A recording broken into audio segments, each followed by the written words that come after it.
Bir nəfər maşın almaq istəyir, maşın 20 minədir, lakin pulu yoxdur. Gəlir imkanlı tacirin yanına, tacir deyir ki, mən o maşını 20 minə alaram, lakin sənə 25 minə satacağım. Sən də onu faizsiz kreditlə az-az 25 min qaytararsan.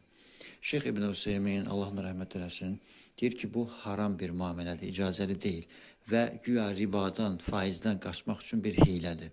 Yəni, əslində həmin adam 20 mini borc verə bilərdi ki, bu adam gedib maşın alsın, sonra 25 min tələb eləyə bilərdi, 5 min də faiz bu cür qaytar. Yəni, 20 min verib 25 min qaytartıra bilərdi. Lakin bilir ki, bu haramdır, ribadır.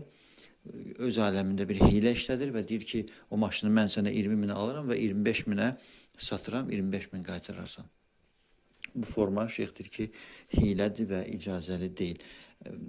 Möhtərəm dinləyici, Allah Teala səni xeyir işlərə müvəffəq eləsin. Şeyxin bu barədə ərəbcə fətvasını nisbətən daha geniş qulaq asmaq istəsən, kanala keçid edib qulaq asa bilərsən.